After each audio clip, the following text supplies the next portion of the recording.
ଯେ ବବି ଦାସ କାଲି ଘର ଉଦ୍ଘାଟନ କରିଥିଲେ କି ମାନେ ମୁଁ ଭାବୁଛି ବୋଧେ ଗୃହ ପ୍ରବେଶଟା କାଲି ହେଲା ଏବଂ ତାକୁ ଗୋଟେ ଘୋଡ଼ିଆ ହେଇକି ରହିଥିଲା ଏଡ଼େ ବଡ଼ ଘରଟା ଏବଂ ହଠାତ୍ ରାଜ୍ୟବାସୀ କାଲି ବୋଧେ ସ୍କ୍ରିନ୍ଟା ଟଣା ହେଲା ପରେ ଜାଣିଲେ ଏଡ଼େ ବଡ଼ ଘରଟିଏ ଅଛି।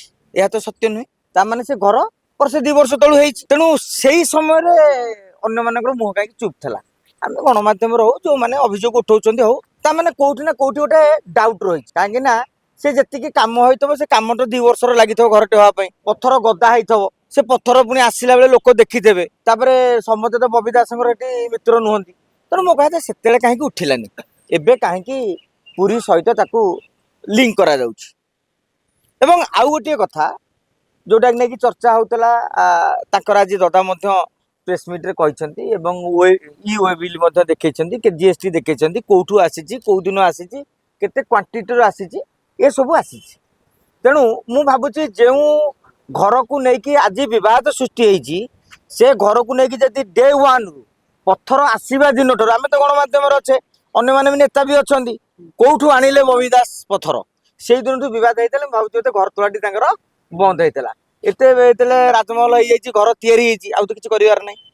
ତେଣୁ ଆଉ ରହିଲା ଅଭିଯୋଗର କଥା, ସେ ଯେତେବେଳେ ସ୍ପଷ୍ଟୀକରଣ ଦେଇସାରିଛନ୍ତି, ତେଣୁ ଯେଉଁମାନେ ଅଭିଯୋଗ କରୁଛନ୍ତି ସେମାନେ ଆଗ ପ୍ରମାଣିତ କରନ୍ତୁ ଯେ ପରିକ୍ରମା ପ୍ରକଳ୍ପରୁ ପଥର ତାଙ୍କ ଘରକୁ ଯାଇଛି ବୋଲି। ତାମାନେ ପରିକ୍ରମା ପ୍ରକଳ୍ପ ଆଉ ଜଣେ କିଏ ବୁଝୁଥିଲେ? ବିକେ ପାଣ୍ଡିଆନ ବୁଝୁଥିଲେ। ତାହେଲେ କେବଳ ସେ କହିଲାରେ ବବି ତୁ ନେଇଯା, ତାହେଲେ ସିଏ ତ କିଛି ନେଇଥାନ୍ତେ। ଅନ୍ୟ ଯେଉଁ ଇଞ୍ଜିନିୟର ଅଛନ୍ତି ସେମାନେ ବି କିଛି ନେଇଥାନ୍ତେ। ଅନ୍ୟ ଆଇସି ଅଫିସର ଯେଉଁମାନେ ପୁରୀରେ ବୁଝୁଥିଲେ ସେମାନେ ବି କିଛି ନେଇଥାନ୍ତେ। ତେଣୁ ଆଗ ଗୋଟେ ପଥର ଖୋଜିବା ଅଭିଯାନ ଆରମ୍ଭ ହଉ। ସରକାର ଯଦି ନ କରୁଛନ୍ତି ବବି ଦାସଙ୍କ ବିରୋଧୀ ମାନେ ସେ ପଥର ଆଉ କୋଉଠି ଯାଇଛି, ମୋ କହିଲେ ଟିକେ ନାକୁ ପ୍ରମାଣ ବାହାରିଲେ ଆମେ କହିବାଟା ଶୋଭନୀୟ ହବ। ତେଣୁ ବ୍ୟକ୍ତିଗତ ପ୍ରପର୍ଟି, ସତ କ'ଣ ମିଛ କ'ଣ ତାହା ସମୟ କହିବ। ଆଉ ଜଗନ୍ନାଥଙ୍କର ସମ୍ପତ୍ତି, ଜଗନ୍ନାଥଙ୍କ ପାଇଁ ଉଦ୍ଦିଷ୍ଟ ଖର୍ଚ୍ଚ, ମୁଁ ଭାବୁଛି କୌଣସି ଓଡ଼ିଆ କେବେ ଚିନ୍ତା କରିବନି। ଆଉ ଯଦି ଯିଏ ଚିନ୍ତା କରିଥିବ ସେ ବୁଡ଼ିବ। ଦେଖନ୍ତୁ, ଆମେ ସମସ୍ତେ ଜାଣିଛେ କିଛି କିଛି ୟୁଏସ୍ପି ଅଛି। ଆମେ ଯେମିତି ଭ୍ୟୁ ପାଇବା ପାଇଁ କିଛି କିଛି ବିଶିଷ୍ଟ ନାରୀଙ୍କ ପାଖକୁ ଚାଲି ଯାଉଛେ, ତାଙ୍କର କିଛି ଭ୍ୟୁ ଅଛି ବୋଲି ନା, ଆଉ ନା ସମାଜକୁ ଭଲ ବାର୍ତ୍ତା ଦେବା ପାଇଁ ଡାକିଛେ। ସେମିତି କିଛି ନେତାଙ୍କର ଭଲ ଭ୍ୟୁ ଅଛି, କାହାକୁ ଗାଳି ଦେଲେ ଭଲ ଭ୍ୟୁ ଚାଲିବ। ତେଣୁ ପାଣ୍ଡିଆନଙ୍କ ଇସ୍ୟୁ ଟିକେ ଥମି ଯାଇଛି, ଆଉ ତାଙ୍କର ସ୍ୱର ଶବ୍ଦ ନାହିଁ, ସେ ବର୍ତ୍ତମାନ ଲୁଚୁଛନ୍ତି, ଦେଖିବାକୁ ମିଳୁନାହାନ୍ତି।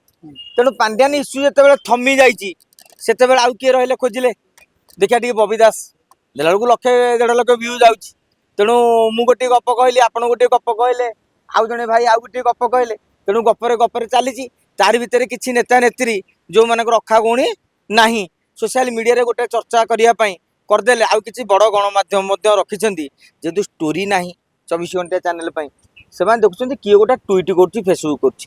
ସେତେବେଳେ ସାମ୍ବାଦିକଟେ ଖୋଜୁଥିଲା ଆଜି ଗୋଟେ କ'ଣ ହଟଚମଟ ସୃଷ୍ଟି କଲା ଭଳିଆ ଷ୍ଟୋରିଟି ହେବ। ସେ ଗଭର୍ଣ୍ଣମେଣ୍ଟର ଡାଟା ଟିକେ ଆନାଲିସିସ୍ କରୁଥିଲା, କେଉଁଠି କ'ଣ ଟେଣ୍ଡର କିଏ ନେଇଛି, ଅମକ ସମକ ନ କରିକି।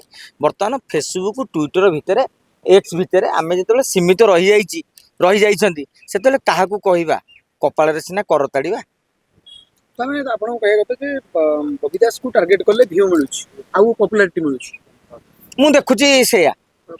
ଯେତେବେଳେ ଭ୍ୟୁରେ ବିରୋଧରେ ଭଲ ଭ୍ୟୁ ଯାଉଛି କିମ୍ବା ସପକ୍ଷରେ କଲେ ଭଲ ଭ୍ୟୁ ଯାଉଛି, ତେଣୁ ସପକ୍ଷବାଦୀ ଗୋଷ୍ଠୀ ସପକ୍ଷ ଚଲାଉଛନ୍ତି, ବିପକ୍ଷବାଦୀ ବିପକ୍ଷ ଚଲାଉଛନ୍ତି। କିନ୍ତୁ କୌଣସି ନେତା ହୁଅନ୍ତୁ, ଯେକୌଣସି ଇସ୍ୟୁଟା କୁହନ୍ତୁ, ଆପଣ ପାଖରେ ତଥ୍ୟ ଥିଲେ ସେ ଇସ୍ୟୁଟା ଜମାଟ ବାନ୍ଧେ, ଯେଉଁଟା ଇସ୍ୟୁ ଧରେ।